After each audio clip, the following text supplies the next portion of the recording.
Shalom, all praises, honor, and glory belong to Yahweh, Ba'ashem Yahushai, Ba'ashem Kodash. Double honors unto the elders and to the apostles of great millstone, and salutations to the awful elect. Alright, the men that are pushing this truth in the four corners and other ways and by ways. It is Brother Yakal coming at you with another lesson. Through the spirit and power of Yahweh, Ba'ashem Yahushai, of course.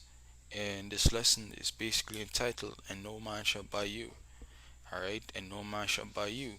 Starting it off with Deuteronomy 28 and verse 68, it says, And Yahweh shall bring thee into Egypt again with ships. And this is a pretty, well, if not the, most um, basic breakdown there is because, well, I shouldn't say basic, but foundation breakdown because this is one of the major prophecies, that highlights or show who the Israelites are today.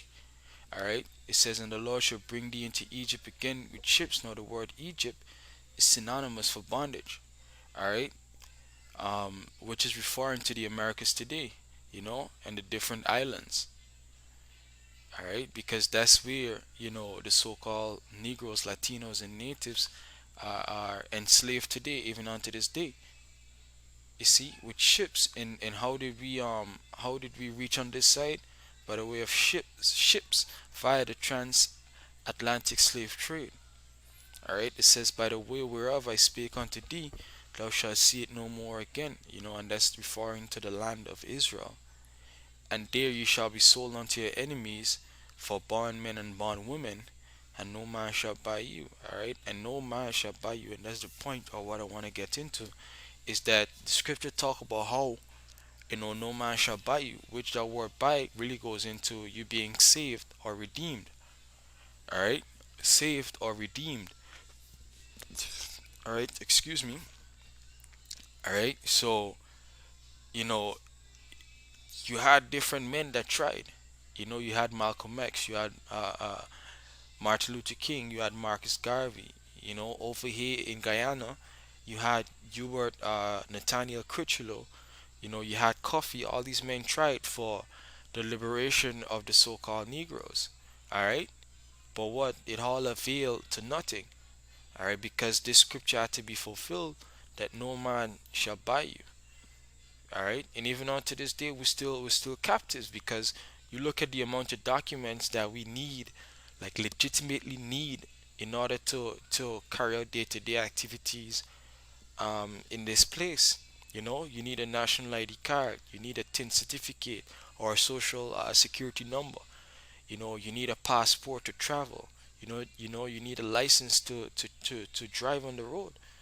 All right, and back in the time of slavery, that's the same thing that they was doing. They was giving you passes to move around. All right, to give you a birth certificate and a death certificate to signify, when you joined, when you came on the plantation, and when you left.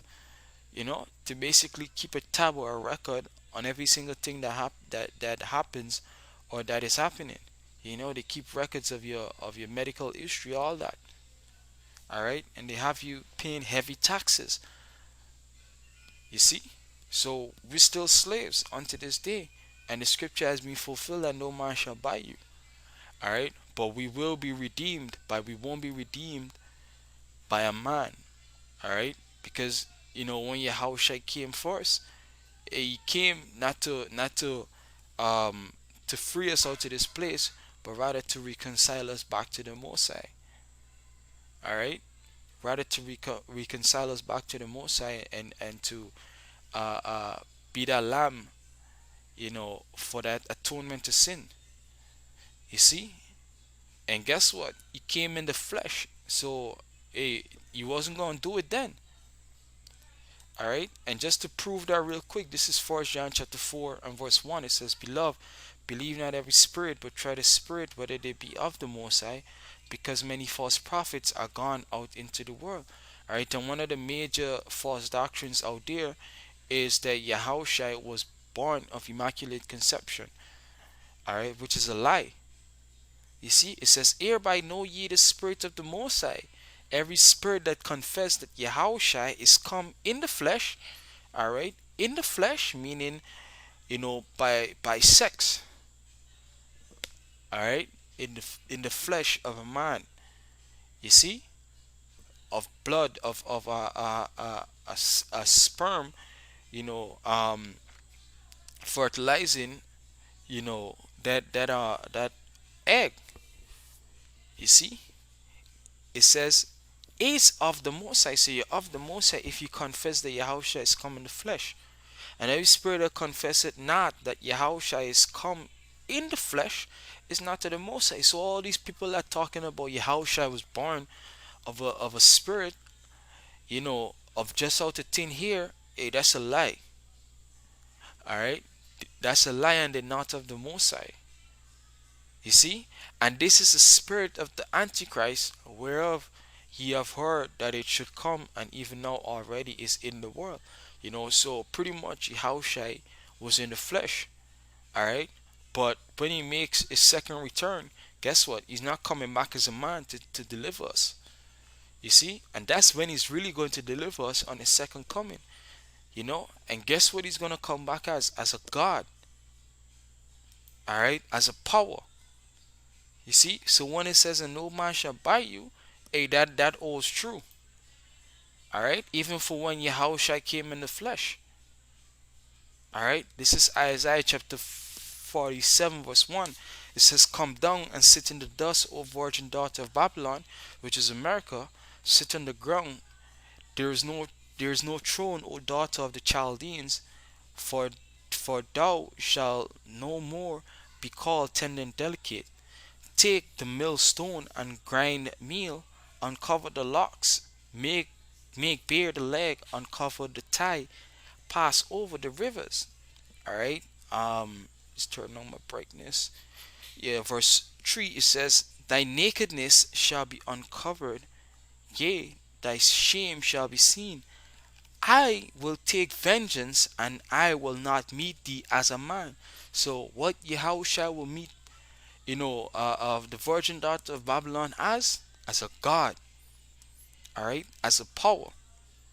You see? In his glory, in his fullness. Alright? And that's how he's going to destroy this place and redeem his people. Starting with the elect, the 144,000 men. You see? Precept. This is 1 John chapter 3 verse 2. It says, beloved.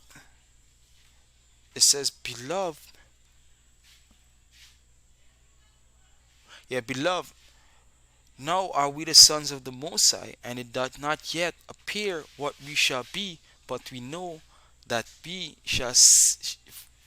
but we know that when he shall appear, we shall see him, for we shall be like him. Salakia, we shall be like him. Excuse me. For we shall see him as he is. But then the scripture saying, 1 John 3 verse 1, beloved, what manner of love hath the Father bestowed upon us, that we should be called the sons of the Most High. Therefore, the world knew not us, because it knew him not. All right, and then the scripture go on to say that we shall, when Yahweh shall return, we're gonna see him as he is. We're gonna be like him. All right, meaning what? We're gonna be restored to that form of glory. You see, Psalms 82 verse 6. It talk about how we are the sons of the Most High. All right, scripture call us gods. You see, and Yahushua is a power above us, and Yahweh is a power above Yahushua. You see, so when Yahushua makes his second return to deliver his people, he's not coming back as a man. Alright? He's not coming back as a man to meet you, O virgin daughter of Babylon, America. The elites of the so-called nation, of the so-called white people, the Esau Edom. He's coming back as a God with all his power and might. Alright?